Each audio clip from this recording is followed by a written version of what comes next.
today we are so lucky to learn from Beth Syphers. And Beth is the, hi Beth. Hi. You look adorable. Oh, thank you. I'm gonna move so I can look I at thought I you. would dress for the occasion. Yes, you look festive. Thank you.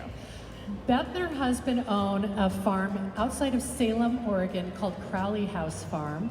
She might tell us a little bit about Crowley House, but she also is a fantastic party thrower. She puts on weddings and events, works with a lot of local wineries, and oh, by the way, she's also a flower farmer, a blogger, has a YouTube channel, and a podcast. So you want to check out Crowley House and all of the places where you can learn from Beth. She's generous with her information. How did this all come about? Well, during COVID, as you all know, there was not a lot of places to have parties and gatherings and that kind of thing. So one of the gals that works for us, which is Emma, it was her 25th birthday. And so we just decided to put something amazing together for her. And we just did this little surprise party for her on the farm. And my daughter Riley also works on the farm as well, and they live together. So it was just kind of fun to do this. You know, it was September, beautiful weather, just amazing, amazing girls that came. And it wasn't a very big group. It was just very simple and just simply put together. Yeah, and just that idea of wearing a crown of flowers, it's almost like this age-old way to celebrate an event or a person, and you're kind of reviving it for a younger generation. Yeah, and I think if you look up flower crowns, they have been around for a very, very long time, where it's a symbol of honor. They used to use them at the Olympics. I think they still incorporate it into the symbol. I was watching that the other day, thinking back about the flower crown and what that does for folks. Oh, that's awesome. Well, tell everybody a little bit about Crowley House Farm and what is Crowley House and how do you get that name? Okay, so Crowley House Flower Farm is on about 3.5 acres. We grow on a little bit more than that, but the house itself is built in 1870. It's beautifully restored, has amazing views of fields and mountains overlooking the Cascades and the Coast Range, which is just stunning in Oregon. So the farm has a very large cutting garden that we host events and design workshops. I don't know, a plethora of dinners and just different functions. We also sell wholesale to the Seattle Wholesale Growers Market, the Portland Market, Mayesh Market. We do a lot of stuff. So that is it in a nutshell. We're just a beautiful space that we create beautiful things and a beautiful lifestyle. I love it. And so the flower crowns have been incorporated into events, weddings. Clients have requested custom design ones. I mean, you're skilled at making these crowns, but everyone is a little different, right? Yeah, so we have different ways of making them. Like this week, we actually have one going out for a little first birthday little photo shoot, basically, which we would use maybe like a little headband we call it, I guess you can find them at any drugstore, but they're Co-Soft headbands. And then we actually use cold glue, which I'm going to show you guys how to do that as well. The system we're using is a little bit different today, but there's all different ways to do it. And YouTube is a great way to go look them up, I think, to figure out which is best. Great. Well, I know that you're going to get started, and the camera is going to show looking down at Beth while she's designing, but there will be times when we'll pass some things around or hold them up. Okay, well, welcome each and every one of you to the bubbles stage, I guess, the flower crown bubbles stage. See, demo. You said bubbles before bloom also. Bubbles and bloom. Okay, I got it down. So today before you have a combination of fresh and dried flowers. You also, in your cute little bag, will have some information. So you can kind of explore that on your table, kind of see what bits and pieces you have. Just take a moment and get familiar with it. So when we're talking, you can understand what we're talking about. On here, it has everything that you would need when you go home to do this again, to create your own beautiful garden party, because all of you guys are gardeners, correct? Raise your hand. Hello? Yes.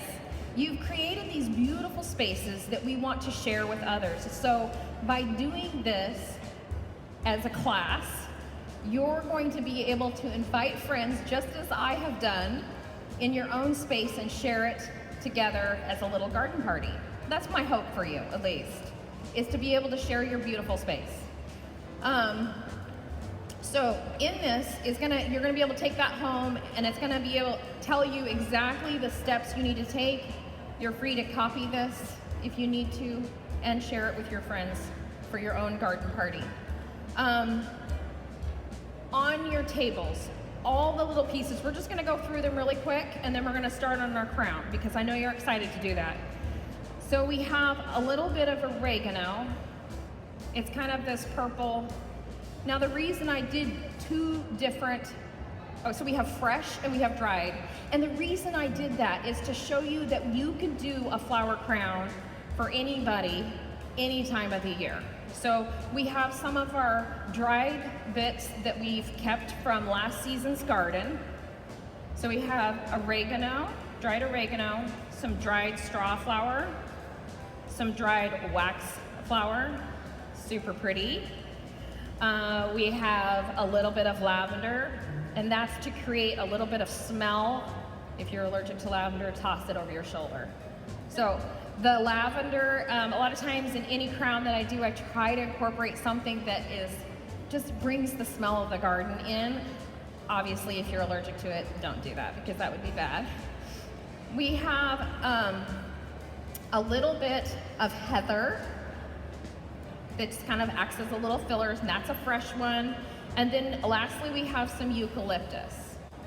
The roses, typically when I'm designing, I have something that is kind of my showpiece, something that I've chosen from the garden that is just beautiful, stunning, and really speaks to me. And then I kind of curate the rest of the product that I'm gonna be using in my crown, or even an arrangement or anything. That's just my typical design sense. So you should also have in front of you a pair of Corona clippers. They were generous and let us use these. We're thankful. You get to try them out today. So you should have some rustic wire and bind wire. So what we're gonna do is get your thicker rustic wire. Okay, we're gonna start there. Kind of straighten it out, give it a good pull. Just get to know it. It's gonna be your friend, it's gonna be on your head, okay? So we wanna measure our head, okay, around, and then almost to the back. This is where you get a little stretch in, okay? So my head, before I reach to the center, I want it to be a little shorter, because what we're gonna do in the back is tie this beautiful ribbon to secure it, okay? So you kind of have your points, and you're not gonna do anything wrong, so don't worry about it. We're gonna bend it in, and we're almost gonna make a little bit of a hook, an eye hook. And if you need to cut, you can. So now I'm just gonna be turning and twisting and leaving that little space.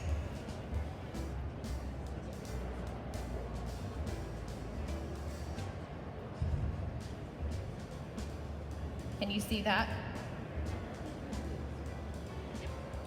Okay. So we're just gonna do one side for now.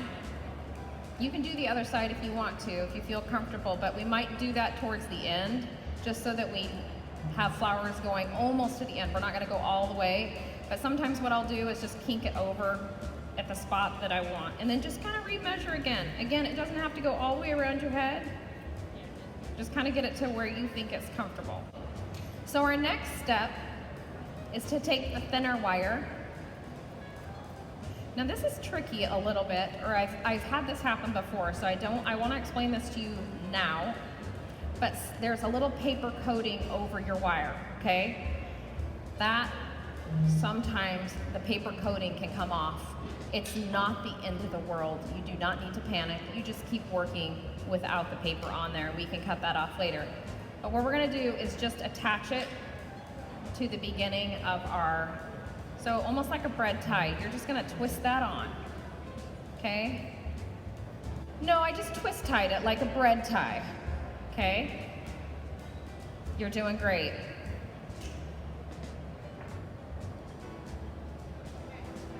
So I've got it secured. I feel like Vanna White for just a second. Gotta do the walk. So in front of you is your bits and pieces. Now the most important part is to work slow, and I want you to just enjoy the process, okay? If you're getting frustrated, just stand up, walk away, come back, take a deep breath. That's what I do. I sometimes will go into the house if I'm designing and it's not turning out exactly how I want it, I'm frustrated, I will get up and I will just go do something else for a second. And that really is artwork. You're putting some time and effort, you're thinking about this, and it is something that is supposed to be enjoyable for you. So the most important part, now on my flower crown, if you can see, I have like a group of these beautiful roses, right? But I don't know which side because I can't see myself, but that's my show piece, that front piece that I want. The rest of it is kind of just, you know, some of these other fillery things, okay? So back to my most important part, because I would get back to that, is you want to keep, so say we're gonna start with a straw flower, and sometimes I go through and I pre-cut little piles of pieces, but you can see how small these little pieces are, okay? They're not super long. And in the notes, it says to cut them anywhere from 1 to 2 inches, I believe, is the way I like to do it. So your bits don't have to be very big, but sometimes I will go through and just make a little pile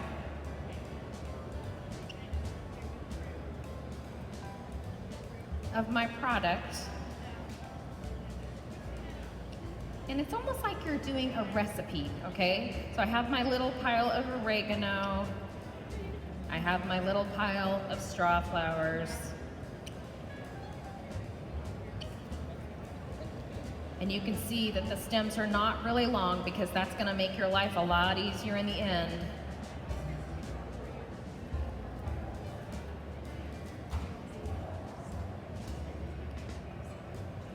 So you'll see that I have different, bits. You have a filler, which in this case is going to be the oregano and then the heather as well.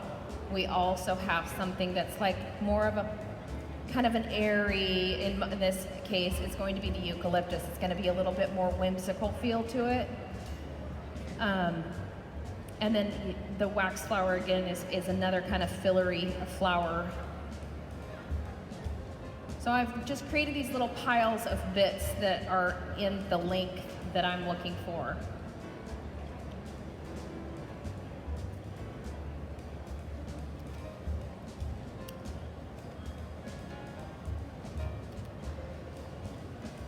What's kind of fun about the dried flowers is you don't necessarily need clippers. You can play with it with your hand. You can break the stems off. The challenge of that is that occasionally, especially the lavender, when you're using that, you'll want to be a little careful when you're wrapping that bind wire around and around so that you don't break those stems because they're already so dry and a little brittle. So be a little cautious with the drieds when you're wrapping that wire around. I have made a particular crown that goes around the whole head like this and then ties in the back. You can choose to do whatever creatively you feel is something that fits your style. So a lot of times you'll see flower crowns that are just a small section that then your wire would just be kind of tucked into your hair and then there's a ribbon. Sometimes we just take the ends. People don't want a ribbon on it, so we would bobby pin those in so that it's very, very simple and thin. Sometimes people want something that's just eucalyptus, maybe baby's breath like you saw in the photos. You can use like the same type of product. Today we just have a fun palette because fun palettes are fun. So I'm just gonna go ahead and start. So basically what you want to do is take, in this case, I'm going to take eucalyptus. You do not have to start with eucalyptus. You can start whatever draws your attention and that you want to play with, okay? So like if you decide you only want to do a small flower crown, you would start in the center and tie off here. But for today, what I have on, we're going to do it just like this. So I'm going to take, actually I'm going to start with some oregano. One little bit, and I'm going to lay it down facing the loop. And I'm going to take my thin wire and just wrap around gently. And this can be a little tricky at first because these two wires want to tangle together. They want to do a little tango dance. So I'm going to take that wire and just wrap it around a couple times, okay? And then I'm going to take my next little bit. I'm going to lay it right against that. Take my wire and I'm going to wrap it around. Just gently. And a lot of times you'll want to wrap your wire closer to the neck of the flower head or the bit that you've placed on. So I'm going to take a little bit of heather next. And it doesn't take much to do these.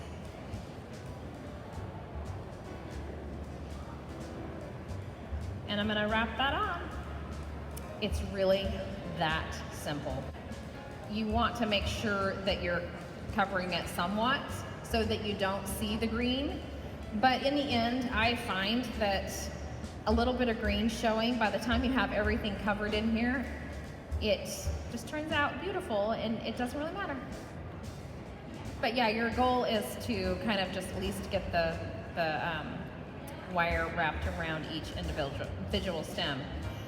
Now, if I've left the stem too long because I don't want it to be too bulky, I'm going to just snip that off after I've gotten it wrapped on. Because what happens, especially when you're dealing with, say, roses or something like that, they have a really thick stem, your crown can become a little bit thick and cumbersome. You want to keep it very light and airy because when you're wearing it on your head for a long time, it can kind of bug people, I think. So now you're just going to keep going as you want to play with your color palette and the textures that you have. Here I've gotten halfway through, kind of, sort of. I probably go just a little bit longer, so I don't want, I guess you could do this, but for me, I didn't want the focal flowers to be smack dab in the center. So I want them off a little bit to the side. So I'm just going to do it for demonstration's sake. So here is my roses that I want to add in as my focal. So you just basically have those as your next big flower that you're going to put in. So I'm just wiring that on. And a lot of times what I'll do is, if you can see that I will probably lay one just slightly down from that as well. And this stem is a little bit long, so I'm going to go ahead and clip that guy. There we go. And then add this in, and I'm going to wrap that after I get untangled, because I'm the only one having that problem. And so I'm just going to wrap around a couple times, probably, 2 to 3 times until you feel like that's really nice and secure. And I like to add in little bits of filler between mine, just to create a little depth.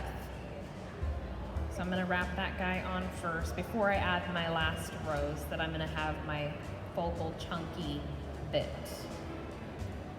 So I'm going to add my last rose. So you can kind of see, I'm assuming, magically on the screens, this little cluster.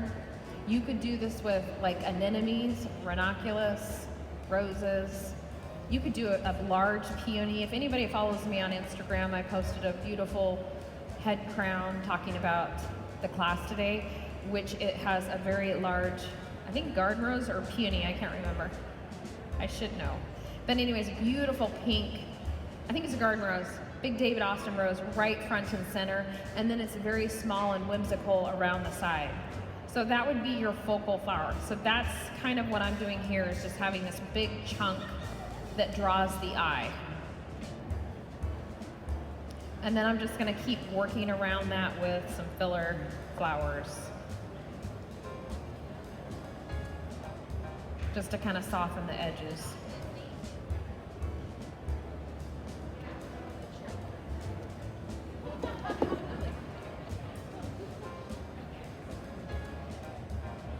So I'm just going to tuck a little bit of fillery bit here.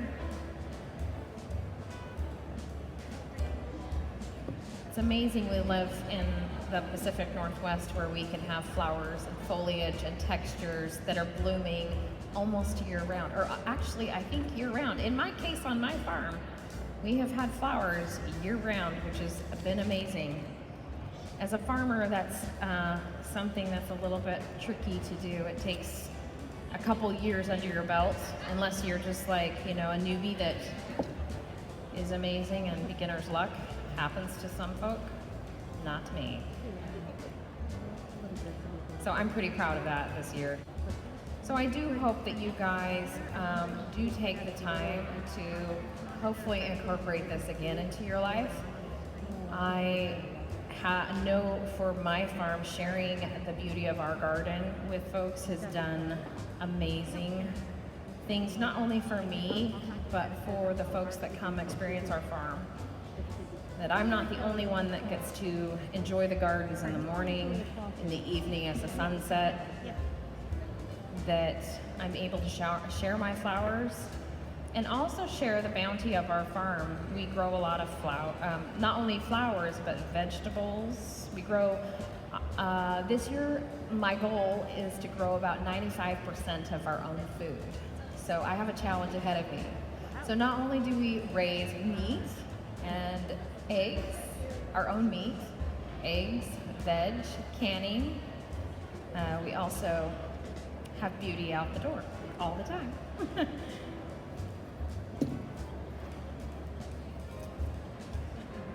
So now I'm just going to go back in with my dried flowers. And then my textured bits as well. So you can kind of see that it's kind of got this gathered, beautiful feel to this part. A little bit more showy.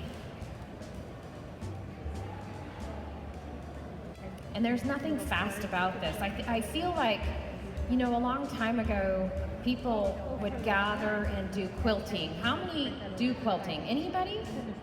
You do? Oh, yay.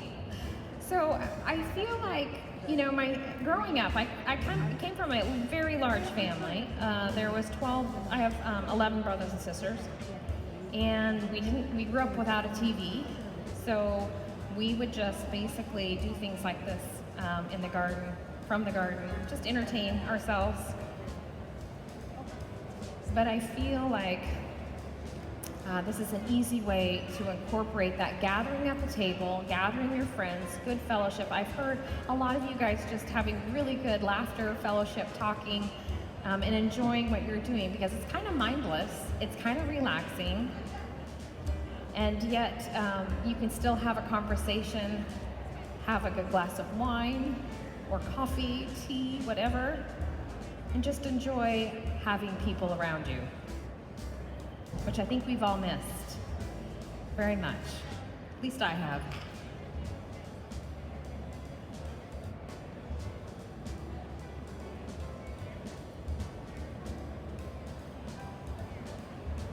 I sometimes feel like Bob Ross.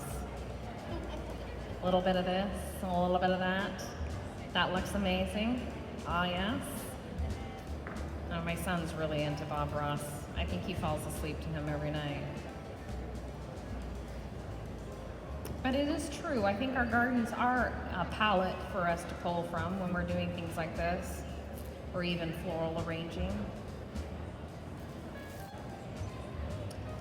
So if everybody wants to look here for just a second, I'm going to show you guys how to tie off at the very end. So you've finished your beautiful crown.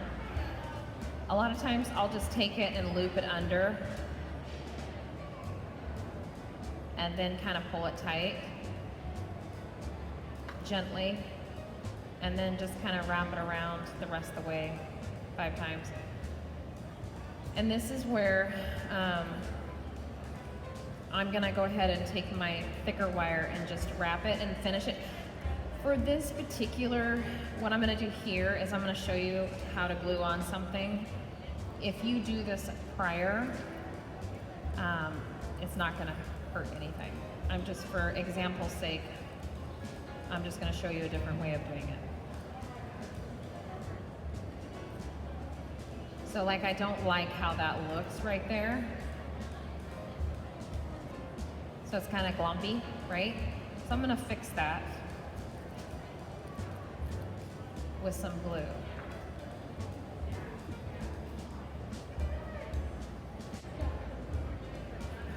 So this is the Oasis Cold Glue. There's other glues out there. I love this one.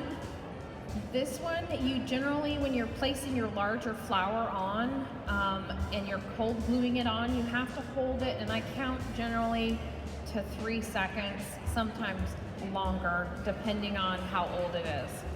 So you're just gonna take a little bit of glue and put it on the piece that you want. It comes out very quickly and it dries really fast, a lot like a hot glue gun. So then I'm just gonna take it and stick it in this little space that I didn't really like. And I'm just gonna hold it there, pressing gently but firmly until it stays. The larger the flower, say if you're trying to do a rose, I might hold it there for 30 seconds, sometimes longer on those ones. But then it just kind of holds and stays, and it fixes that little hole that I had. I'm gonna let it just sit there for a few minutes longer. So you're just basically gonna take your ribbon, your 2 loops. It's super simple. It's like tying your shoes. That's it.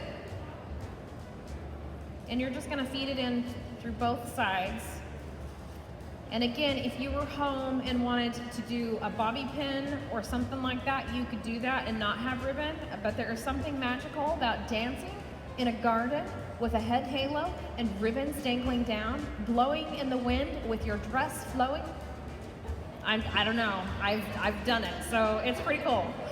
So, and then you would just kind of place it on your head how you want, and then tie it in the back. And I like to do, just like here, I've just done a simple tie. And if you have a friend with you, which most of you do, because you're all having a wonderful time, have them kind of do the thing where you hold the ribbon. This is satin, so it's a little bit slippery. Okay, well that is it for me. I'm going to come down and join you guys. Thank you so much, and I will be seeing you at the tables.